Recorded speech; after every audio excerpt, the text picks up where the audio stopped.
여러분 안녕하십니까? 오박사의 공연예술 이야기 245회입니다. 이번 회에는 드라마의 구조에 대해서 이해를 해보겠습니다. 드라마틱 컨플릭트의 구조에 대한 이해라고 말할 수 있겠습니다. 먼저 처음 슬라이드를 보시면 드라마의 본질은 갈등이다 라는 말이 나오죠. 이 말을 누가 처음 했는지는 모르겠습니다. 그런데 어느 책을 보면 헤겔의 미학 강의에 이러한 말이 쓰여져 있다고 합니다. 그래서 헤겔의 미학 강의는 아직 제가 읽어보지 못했는데 지금으로서는 그냥 그런가 보다 하고 생각을 하고 있습니다. 드라마의 본질은 갈등이기 때문에 우리가 드라마를 접함에 있어서는 그 드라마가 표현하고자 하는 갈등이 잘 묘사되고 있는가, 그리고 잘 연출되어 있는가를 보면 되겠습니다. 뒤집어서 생각하면 드라마를 공연하는 사람들은 드라마 속의 갈등을 잘 묘사하고 그 갈등을 잘 연출하려고 노력하면 되겠지요. 이 간단한 것을 우리가 또 그만큼 간단하게 쉽게 잊게 되기도 하는 것 같습니다. 물론 드라마의 본질을 갈등으로 삼음에 있어서 전제가 되는 것은 우리가 어떤 공연 예술, 특히 연극을 접함에 있어서 이것이 드라마를 추구하는 것인가 혹은 비드라마적인 것인가를 먼저 구분 혹은 구별해 볼 필요가 있겠지요. 요새는 드라마적인 특성을 추구하지 않는 연극, 이른바 연극 공연들도 적지 않게 있으니까요. 이러한 맥락에서 돌아가신 저의 스승 켈빈 프리트너 박사님은 이렇게 말씀하셨습니다. 연출은 갈등을 연출하려고 해야지, 컨플릭트를 연출하려고 해야지 아이디어를 연출하려고 하면 안 된다 라고요. 제가 지금까지 계속 생각해 볼 때 참으로 금과 옥조 같은 말씀이라고 생각이 됩니다. 그러니까 우리가 어떤 드라마를 만들려고 할 때, 어떤 극적 형식의 작품을 만들려고 할 때 우리는 그 작품 안에서 갈등이 잘 묘사되고 그 갈등이 돋보이도록 해야지 어떠한 철학이나 개념, 사상을 전달하는 것에 매몰되면 안 된다는 이야기입니다. 일례를 들어서 1964년작 영화 로마 제국의 멸망. 로마 제국의 멸망은 평화로운 제국, 통합적인 제국을 유지하려고 하는 주인공이 자신의 그러한 욕구를 방해하는 로마 황제와 갈등을 벌이는 내용의 이야기입니다. 그래서 이 드라마에서는 두 남자 간에 제국을 통합적으로 유지하기를 원하는 이상주의자 장군과 무원칙적으로 자기 멋대로 제국을 운영하고자 하는 폭군, 신임 황제와의 갈등을 보여주는 것이 주된 목표입니다. 이 영화는 상영 시간이 3시간이나 되는데요. 3시간 동안 극장에 앉아 있다가 밖으로 나온 다음에 관객이 내가 이 영화를 보면서 얻은 것이 무엇인가라고 되돌이켜 볼 때 관객은 이러한 갈등의 형태가 기억에 남는다라고 말을 할 수 있어야 됩니다. 3시간 동안 영화를 보고 극장에서 나왔더니 기억에 남는 것이 그 전쟁 장면들 참 스케일이 크더라. 그 많은 엑스트라들을 어떻게 구해가지고 그들에게 각 나라와 민족들의 의상을 디자인해서 만들어 입혔으니 제작비가 어마어마했겠다. 그거 참 볼거리가 대단했어. 이렇게 생각을 하게 된다면 이 관객은 영화를 보면서 어떤 즐거움을 자기 나름대로 얻게 되기는 했으나 드라마가 본질적으로 추구하는 즐거움은 얻지 못한 것이죠. 드라마가 부수적으로 추구했던 즐거움에 더 끌리게 되었던 것입니다. 옛날에는 이런 일들이 종종 있었습니다. 이른바 운동권의 친구들이 연극 공연을 하면요. 드라마의 이야기들이 잘 짜여져 있지 않고 배우들이 연기를 하도 못해서 공연들이 재미가 없던 적이 적지가 않습니다. 그리고 그런 공연 속에서 그 운동권 친구들은 자기들의 예술적 역량을 잘 갖춰서 보여주기보다는 군부 독재 타도하자, 노동자들에 대한 착취와 억압을 없애자, 이런 식의 주장, 이런 식의 사상만을 공연의 예술성이 떨어지는 가운데 강요하다시피 관객들에게 일방적으로 전달했지요.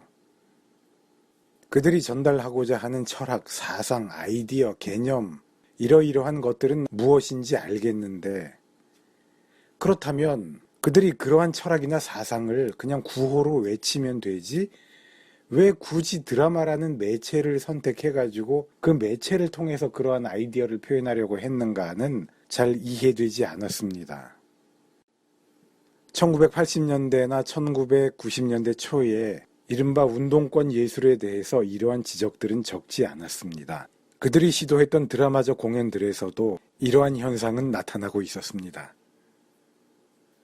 그러한 사상을 전달하고 싶으면 그냥 대중 집회를 하고 집회에서 구호를 힘차게 외치지, 왜 굳이 드라마적 형태를 취하는 공연 예술이라는 매체를 선택하는가라는 것이 당시의 비판적 시선을 가진 사람들의 지적이었죠. 오늘에는 그러한 비판적 시선을 저는 이렇게 뒤집어 보고 싶습니다.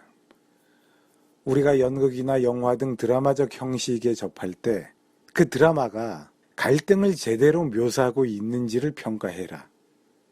먼저 그 드라마가 어떤 철학이나 이념, 사상을 전달하고 있는지 그것을 규명하려 하지 말라. 무슨 말이냐 하면요. 쉽게 바꾸면 우리가 영화에 대한 자신의 감상을 말하거나 영화 평론을 할 때 그 영화가 갈등을 잘 그려내고 있는지를 먼저 평가해 주어야지 그 안에 담긴 페미니즘이 어떤지, 그 안에서 이민자들이나 외국인 노동자들에 대한 사상이 어떻게 표현되고 있는지, 어떻게 드러나고 있는지, 그 영화에서 성적 소수자들에 대한 가치관이 어떻게 드러나고 있는지, 입장이 어떻게 드러나고 있는지, 이런 것들을 1차적인 화제로 삼지 말자라는 이야기입니다. 드라마에 대해서 잘 훈련이 되지 않은 사람들이 어떤 드라마의 형태에 대해서 그런 식으로 먼저 접근하는 모습을 보이는데요. 그러한 것이 틀렸다고 말하기는 이제는 조심스럽고, 다만 드라마의 본질은 갈등이니까 이 드라마적 형식이 갈등을 잘 표현하고 있는가를 가장 먼저 생각하자라고 제안하는 것이 지금으로서는 적절한 방식이 아닐까 싶습니다. 영화평론 같은 데 관심이 있는 사람이 있다면 자기가 제일 먼저 해야 할 급선무는 그 영화 속에서 갈등이 잘 묘사되고 있는가, 이것을 먼저 검증하는 일이 될 것이라는 것을 꼭 생각해 주십시오. 그 다음에 그 갈등을 통해서 전달되는 사상이 어떤 것인가를 생각하도록 합시다. 갈등이란 주인공의 의지나 욕구가 장애물과 맞닥뜨리게 되는 것, 장애물에 가로막히게 되는 것을 말합니다.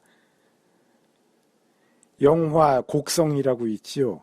이 영화는 누구와 누구의 갈등입니까? 갈등의 형태를 파악해 봅시다.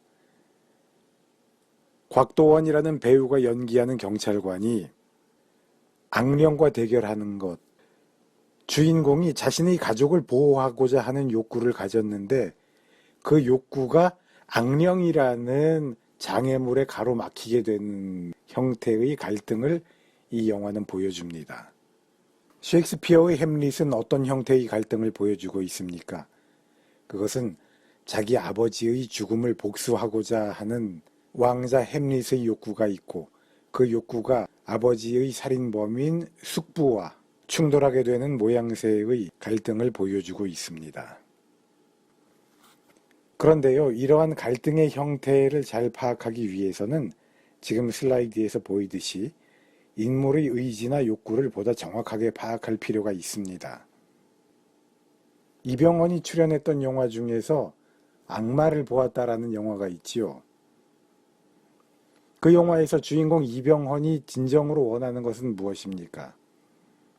이병헌은 임신한 자기 약혼녀가 살인마 최민식에 의해서 잔인하게 죽음을 당한 이후에 최민식을 붙잡았다 놔주고 하는 모습을 보이면서 계속 그를 괴롭힙니다. 여기서 이병헌의 욕구, 이병헌이 원하는 것은 정의를 실천하고자 하는 것이 아닙니다. 이병헌이 원하는 것은 최민식에게 자기가 당한 만큼의 고통 혹은 자기 약혼녀가 당했던 만큼의 고통을 계속 느끼게 해주는 것입니다. 그래서 최민식을 괴롭힐 수만 있다면 그를 경찰에 넘기거나 재판을 받거나 하게 하지를 않지요.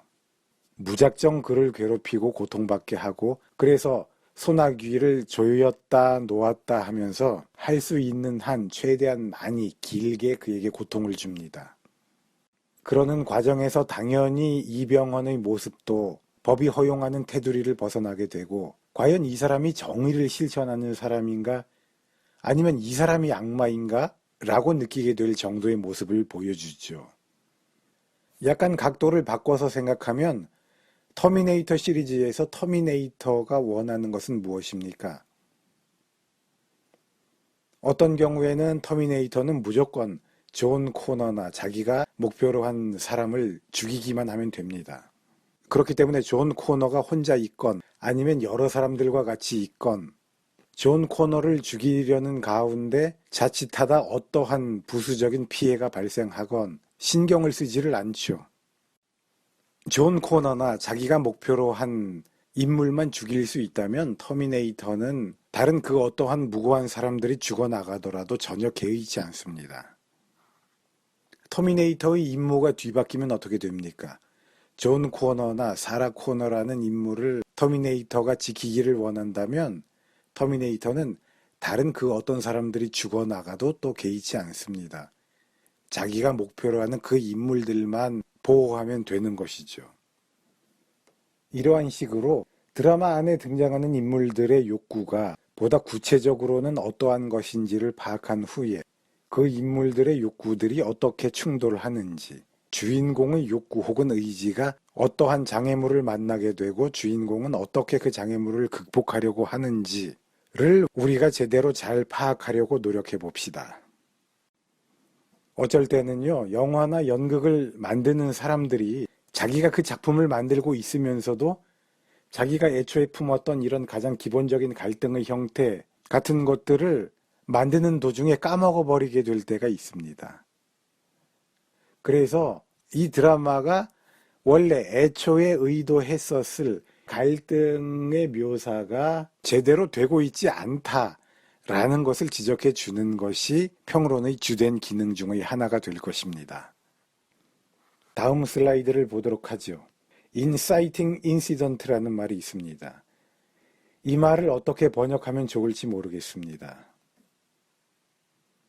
그래서 번역을 하지 않기로 하죠, 우리는. Inciting Incident는 갈등이 소개되는 순간입니다. 갈등의 형태가 드러나게 되는 순간입니다. 영화 터미네이터에서는요, 터미네이터가 존 코너 혹은 사라 코너를 죽이러 왔다는 것이 알려지게 되는 순간, 그때가 바로 인사이팅 인시던트입니다. 그때부터 존 코너 혹은 사라 코너와 터미네이터의 갈등이 시작되는 것이죠. 악마를 보았다에서는 갈등이 어떻게 시작됩니까? 인사이팅 인시던트가 어디입니까? 이병헌이 최민식이 내 약혼녀를 죽인 범인이다라는 것을 알게 되는 순간, 그래서 복수를 마음먹게 되는 순간이 인사이팅 인시던트로서 그때부터 이병헌과 최민식 간의 갈등이 시작됩니다. 영화 곡성에서는 갈등이 언제 시작됩니까? 아버지가 내 딸이 악령에 사로잡혔구나 라는 것을 알게 되는 순간부터 아버지와 악령 사이의 갈등이 시작되는 것이죠. 김윤석과 하정우 출연의 추격자라는 영화가 있죠. 그 영화에서는 갈등이 어떻게 시작됩니까?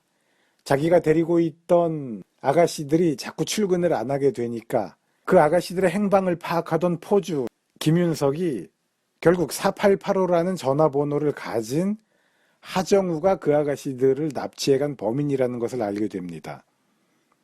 그러다가 우연히 김윤석과 하정우의 차가 접촉사고가 나죠. 그래서 이 사람이 범인인가를 알아내려고 김윤석이 하정우한테 전화를 걸어봅니다. 아가씨가 가지고 있던 수첩의 전화번호를 돌렸을 때 하정우의 전화가 울리니까 김윤석이 뭐라 그럽니까? 야, 4885 너구나. 이렇게 이야기를 하거든요. 야, 4885 너구나. 라고 이야기를 하는 이 순간이 바로 그 영화의 인사이팅 인시던트가 되는 겁니다. 그때부터 김윤석과 하정우 사이의 갈등이 시작됩니다. 셰익스피어의 햄릿은 어떻습니까? 사람들이 흔히 말하기로는 아버지의 유령이 나타나서 아들아 나는 독살당했다. 그 범인은 너의 숙부다. 나의 죽음을 복수해다오 라고 말하는 그 순간이라고 합니다. 이렇게 갈등이 시작되는 순간에는 그 갈등이 어떻게 해소될 것인가, 어떻게 해결될 것인가를 관객이 궁금하게 생각하게 되는데요. 그렇게 관객이 갖게 되는 의문을 메이저 드라마틱 퀘스천이라고 합니다. 터미네이터에서 관객은 어떤 드라마틱 퀘스천을 갖게 됩니까? 주인공이 자기를 계속 죽이려 하는 터미네이터의 위협에서 잘 벗어나게 될까? 라는 의문을 갖게 되겠죠. 이병헌 출연의 영화 악마를 보았다에서는 관객이 어떤 메이저 드라마틱 퀘스천을 갖게 됩니까? 주인공인 이병헌이 최민식을 제대로 응징하게 될까? 응징에 성공하게 될까? 라는 메이저 드라마틱 퀘스천을 갖게 되죠. 영화 추격자에서는요. 김윤석이 하정우를 잡을까? 잡게 될까? 라는 질문을 관객들이 갖게 됩니다.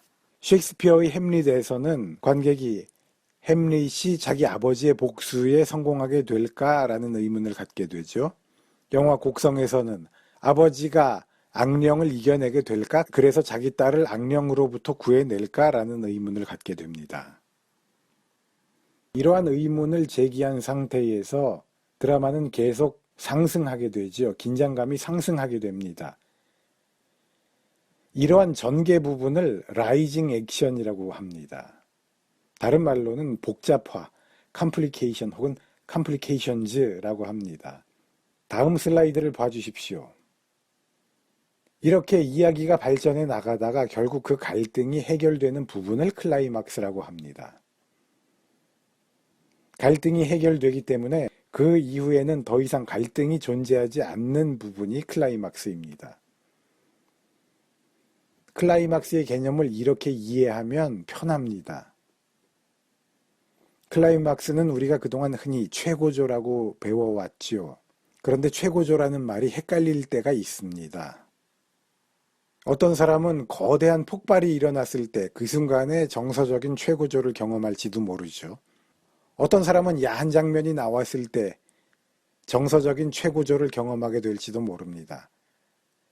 이렇게 각자가 말하는 최고조가 달라질 수 있기 때문에 각자 개인의 정서적인 경험에 대해서 이야기하는 것이 아니라 드라마의 구조에 대해서 말을 하면서 클라이막스는 갈등이 해결되는 부분으로 보면 편하다 라고 우리가 생각해 볼 수 있습니다.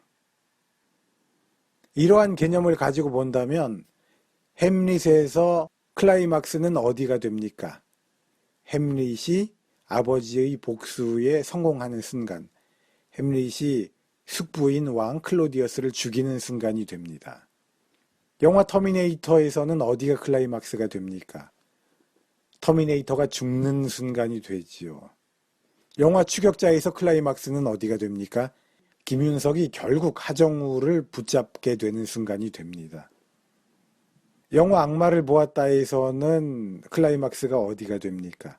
하다가 결국 이병헌이 최민식을 죽여버리는 순간이 됩니다. 영화 곡성에서는 클라이막스가 어디가 됩니까? 아버지가 또 노력하다 결국 그 노력이 좌절되고 아버지가 악령에 패배하는 순간이 됩니다. 이 클라이막스에서는 관객이 그동안 가졌던 메이저 드라마틱 퀘스천이 답해지게 됩니다. 햄릿의 경우 그동안 관객은 햄릿이 과연 복수에 성공할 수 있을까? 라는 메이저 드라마틱 퀘스천을 가지고 있었는데 햄릿이 아버지의 복수에 성공한다라는 식으로 메이저 드라마틱 퀘스천이 답해지지요. 영화 곡성에서는 아버지가 딸을 구출해낼까?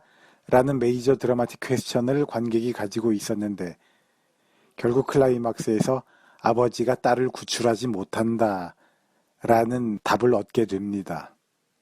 영화 추격자에서는 김윤석이 하정우를 잡게 될까라는 메이저 드라마틱 퀘스천이 형성되었는데 클라이막스의 장면에서 김윤석이 하정우를 붙잡는다라는 답을 얻게 되고요. 악마를 보았다에서는 이병헌이 최민식을 응징할까? 라는 메이저 드라마틱 퀘스천에 대해서 이병헌이 결국 최민식을 죽임으로써 응징에 성공한다 라는 답을 관객이 얻게 됩니다. 다음 슬라이드를 봐주십시오. 불어로 데이누망이라는 단어가 나옵니다. 이것은 무슨 뜻이냐 하면요, 실타래를 푼다라는 뜻입니다. 영어로 말하면 unraveling 혹은 falling action이라고 할 수 있습니다. 뒷정리를 말합니다. 우리는 이것을 그냥 결말이라고 번역하기로 하죠.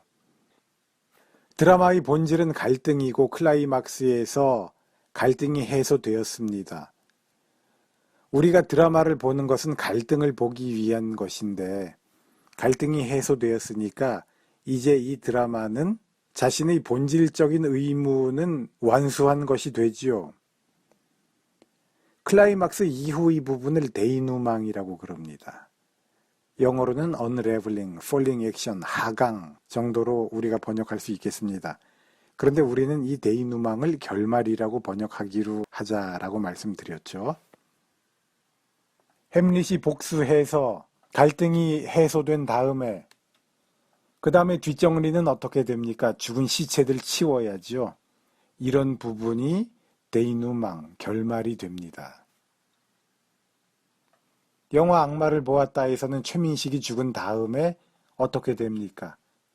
이병헌이 혼자 쓸쓸히 걸어가는 뒷모습이 보여지면서 영화가 끝납니다.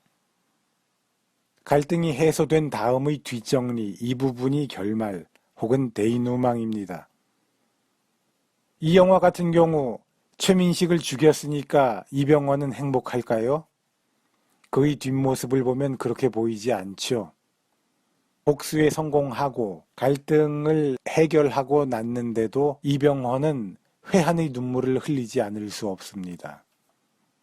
그 이병헌에 대해서 우리는 어떻게 평가를 해야 할까요? 이것은 본질적인 문제가 아니라는 것입니다. 드라마에 있어서요. 그것은 부수적으로 최민식에게 잔인한 복수를 하고 난 다음에 이병헌은 과연 행복할 것이냐라는 문제는 그 드라마의 본질적인 문제가 아니라는 것이지요. 이러한 철학적인 문제에 대해서 논의하는 것은. 드라마 전공자, 드라마 전문가, 드라마를 이해하는 사람들은 이병헌과 최민식이 갈등했고 결국 최민식을 죽임으로써 갈등이 끝났다. 이 갈등의 과정, 이 갈등이 잘 묘사되었느냐에 신경을 쓰지. 그래서 인간이 어떻게 해야 할 것이냐라는 철학적인 문제는 그 본질적인 문제 다음에 생각해야 할 부수적인 2차적인 문제인 것입니다. 우리가 드라마에 접할 때 이 점을 좀 꼭 기억하도록 합시다. 드라마를 좋아하는 사람들이 많고 드라마에 대해서 안다고 말하는 사람도 많고 드라마를 가르치는 학교 같은 데도 많지만 의외로 드라마의 본질은 갈등이다. 그러므로 갈등을 잘 묘사하고 갈등을 잘 연출하려고 노력하자라는 것이 체득되어 있는 사람은 많지 않습니다.